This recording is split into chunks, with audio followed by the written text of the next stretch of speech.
So the first of two autumn challenge races for the BRSCC Mazda Championship gets underway. We're on board with our camera car. That's Mike Comber. He makes a slightly better start than Abby Eaton, so Eaton's going to have to tack underneath. Or is she? She can try to go the long way around. Comber gets it all sideways there. Under braking for Redgate Corner, but he takes the lead. We're supporting the British GT Championships this weekend, so we get to use the Grand Prix circuit. You can already see the top two, Comber and Eaton, starting to get away. Half the grid are made up by the Mark III machines that compete in the BRSCC Mazda MX5 Super Cup and the usual BRSCC Mazda MX5 Championship. Also in this, that's the Mark I car set at the back of the field, and one of them shoots off into the gravel trap. That's Matthew Tasker. Headed down towards the old hairpin, he rejoins. It's in the number 34 car there, as you can see. He has, like I said, rejoined, but he can head back out of coppice, on board with our camera car, Mike Comber then. Mike Comber has Abby Eaton sitting right in the slipstream, heading down towards the S's. It's really fast chicane, and lock up. Comber, massive lock up, he goes straight on there, heading for the gravel. Glecks it back onto the circuit, but Eaton's through and just sneaking their way past her. Again, go Justin Noonan and Simon Fleet and Will Chappell coming through now as well. So down to 5th place for Comber, heading down towards the Melbourne hairpin then. A massive lock up, and it's happening again down to the Melbourne hairpin. There's a problem here for Comber. We've got a spin for one of the Mark I machines.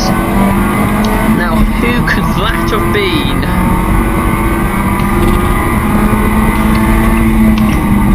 Could have been Simon Woods, I reckon. So a spin for Simon Woods, but Combo in the meantime makes his way back ahead of Chappell, headed down towards the Roberts hairpin.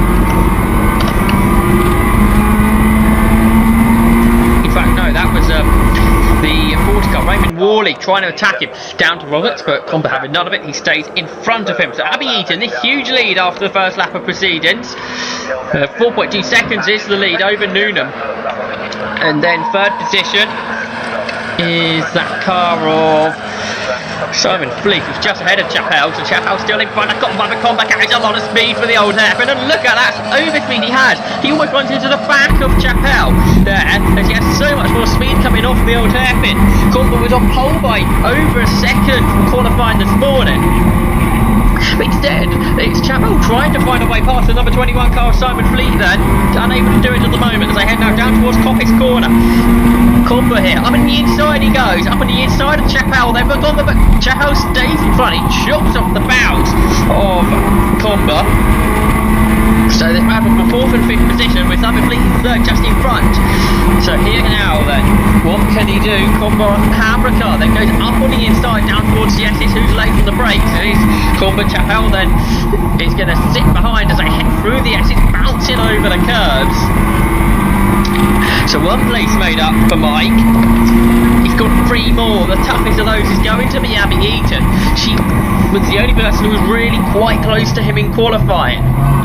Right now on the tail then of Simon Fleet in the number 21 car, runs a bit wide on the exit of Melbourne hairpin, so Comber's going to go around the outside, heading down towards the final corner of the Don Depot circuit. Roberts, he was in front, but Fleet dives back to the inside, late on the brakes.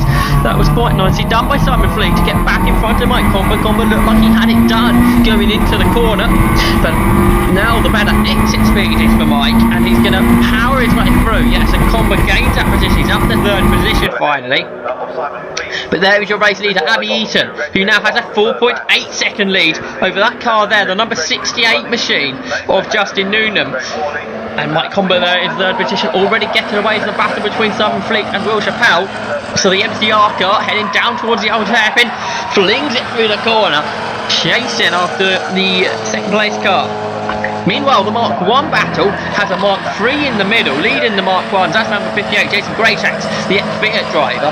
Raymond Worley in the Mark III machine is a car between Greytax and Mark Liverland, who sits in 2nd. The Mark Is. 3rd place is Richard Collins in number 5, and 101 Simon Woods recovering from his spin on the Melbourne hairpin is in 4th. In 5th is John Cockburn Evans, and in 6th is Matthew Tasker, the spinner on lap 1. Here's a replay then. Comber has found his way into 2nd already ahead of Justin Noonan. This is how he got it done, up on the inside, heading into Coppice Corner. Chris Hart had the tired from the race after the first lap. He peeled into the pits. He's won the Mark 1 car. So 12 cars left. 6 of them are the Mark 3s and 6 of them are the Mark 1s. 3 laps completed. 5.2 seconds is the gap for Abby Eaton over Mike Combat, but here is the battle for 4th. This is number 21. That is Simon Fleet, I should say. But Will Chappell diving up on the inside of the old turf, and this is a bold move. But has he got it done? Yes, he has. A great move, and the Fleet runs out wider because he saw Chappell coming. He probably wound off the lock, and a nice move that was on the number 9 car, Will Chappell. Here are the Mark 1s with Raymond Worley in the middle of them still. So good job here. His bike got chasing Grey Tracks to keep Mark Liverland behind him. He knows if he can keep that Mark 3 there, he has a nice barrier. But of course, the Mark 3 being faster down the straight for that more power, he's going to have to watch out for that. There's John Cockburn, Evanson, number 75, he is. So number 77 even. Leads us back with us. So it's Eaton, still leads from Comber. Then Abby Eaton doing a good job here. So gap though, it is come down to 4 seconds. Comber with the fastest lap of the race, a 1:53.822. So what's Abby Eaton got to do? She's really got to bring the pace back up. Back to the 4th, it's sort of back round. Simon Fleet back in front, and Raymond Worley has now found a way past Jason Greytracks. Means the Mark 1 battle is really on, because here comes the 111 car with Mark Liverland at the wheel, who is now really starting to put the pressure on. As he got right on the tail now of Greytracks. Liverland a bit more of a usual in Mark 1 races, and now he's right onto the tail of Greytracks. Great battle between the two of them. Abby Eaton has Mike Comber closing the gap in as they make their way down towards the old hairpin then. Lap 5 has been completed onto lap 6, just 2.5 seconds between the two leaders. And you see how much quicker they are than the rest. 68 just Newman. He's now 9 seconds behind Abby Eaton. He's another 5 ahead of Fleet, who started to get away from Chappell. Raymond Worley still sits in 6th, but we're interested in the battle for 7th because this is for the Mark 1s. And it changed. We thought Mark Liverland was catching, but now Greytracks, he's fighting back. They're side by side, head onto the Grainer curve. Great stuff, and Liverland just gets it then on that inside line. But now as they head down towards the old hairpin, can Jason Greytracks do anything about him? Not yet, but so Liverland has got himself into the lead of the Mark 1s, but I don't think Greytracks is done with him yet. A good run off the old hairpin, and now he'll be able to use the slipstream as they head around the second half of the Donington Park circuit. Up another gear for Mike Comber as he heads down towards Redgate then. He's continuing his chase of Abby Eaton. Just a couple of seconds between the two of them. Eaton still in front though. Doing a good job. Down the crane, it's just clipping that curve you can see. Both of them through the crane, the curves. Just making the car bounce a bit, then onto the old hairpin. They can try and keep 2 wheels the right side of the white line and really bouncing over the curbs is Comber. 3rd, 4th and 5th have split up a bit now, that being Noonan, Fleet and Chappell, and Worley still in that 6th position. There he is, and we look up the hill and we see the two leaders of the Mark 1 side by side, but this time we're on the outside. He's Greytracks, the two guys almost clashed there. So backing out of it was Greytracks. To make sure there wasn't contact. That's a very scary part of the circuit to have contact, but they didn't, thankfully. And there is your race leader, Mark Liverland, then just putting 2 wheels onto that curve, keeping 2 wheels on the tarmac. Battle of the 3rd, well that's quite a tight one now, because coming back at Richard Collins this time in Woods, where Woods had that spin on the first lap, perhaps avoided Mike Comber, who was having a big lock-up at this corner. He's turning around now, that being Melbourne hairpin, I should say. But then down towards Roberts, he's closed in on Abby Eaton now. The two of them are nose to tail heading into Roberts. So what can Comber do about Eaton then? Abby Eaton won the final round on the Mazda BRSCC Mazda MX5 Super Cup. Just pipping Mike Comber. He's going round the outside now as they head towards Redgate. Eaton defending the inside line. She's got to make sure she doesn't run out too wide here, because Comber will be pouncing. And that's exactly what he's doing. He's going up on the inside line, and he's probably got it done. Yes, he has. He slots in front for Hollywood. So they head now down the Craner curves. Mike Comber is your new race leader. In 2nd position is Abby Eaton. Comber perhaps on the lead, just go a little bit defensive into the old hairpin. Runs 2 wheels over the white line, as you expect. Next year, that will not be allowed, however. Next, third place car, Justin Noonan. Now, is he being closed in possibly by Simon Fleet? Let's have a look at these lap times. Not much between them, both lapping the 56s. Fleet picking up his pace nicely.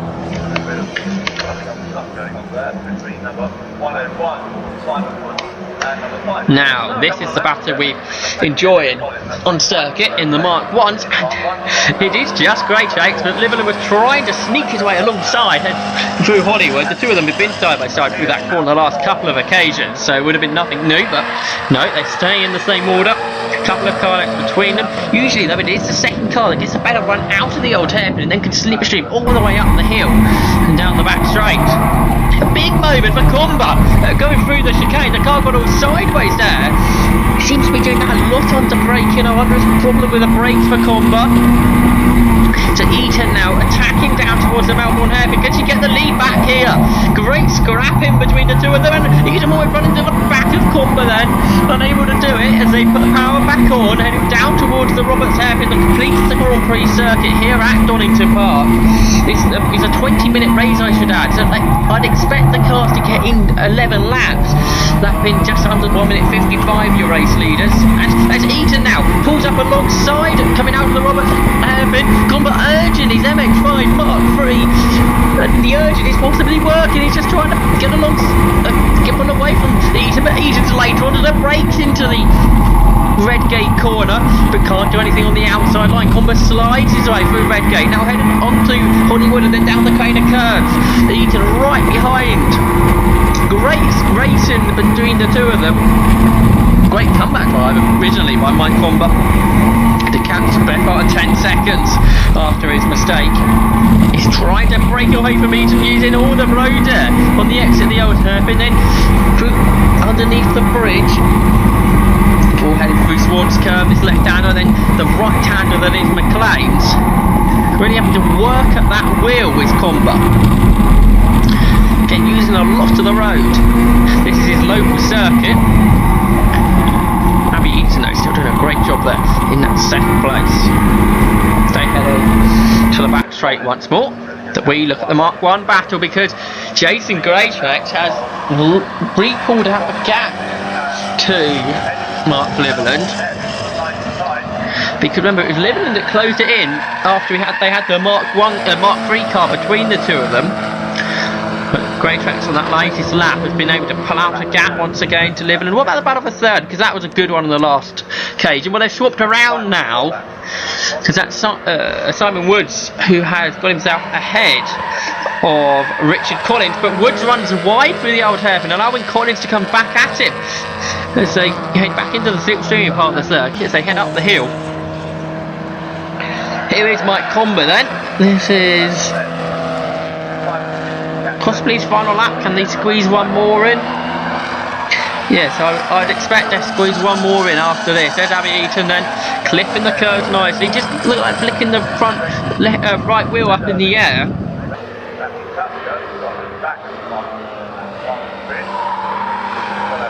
They're in third position, just heading through the old hairpin. Justin Noonan on for a podium finish.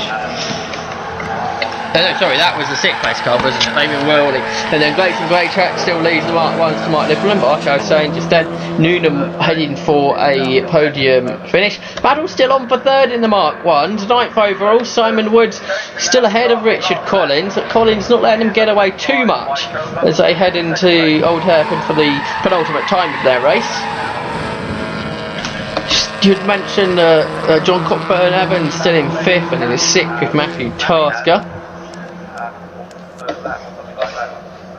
And there is Cockburn-Evans. He may well be lapped on this final lap of the race, because there is Mike Comber. He started his final lap. The 20 minutes will be up by the time they complete this lap.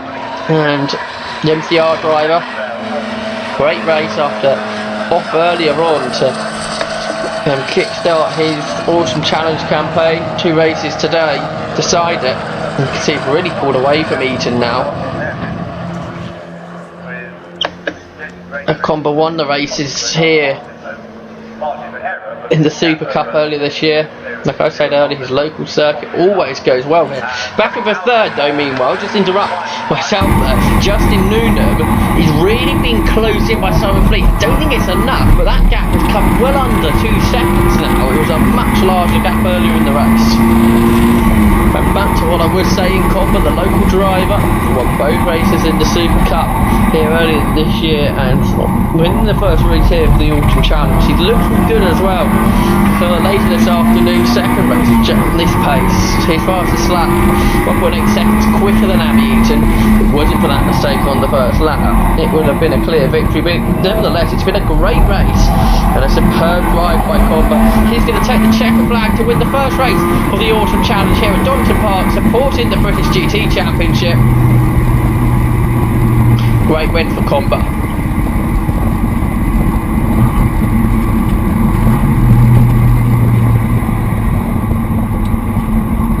Waves to the crowd we have here on the qualifying day for British GT. Second, Abby Eaton, 7.2 seconds down. Let's take a look then what happened on the final lap in the Mark 1. Well, Jason Gray actually pulled out that gap, didn't need to Mark Liverland, which allowed him to take a 2-second victory. As you could go back to the Mark 3, Justin Noonan finished 3rd, 4th Simon Fleet, 5th Will Chappell and 6th Raymond Worley. The battle for the 3rd in the Mark 1. So let's take a look at those. That's Simon Wood. Simon Wood's just holding on to Richard Collins. Collins fought him all the way to the flag though. Good effort by both of them. Look at it, 3rd and 4th in the class.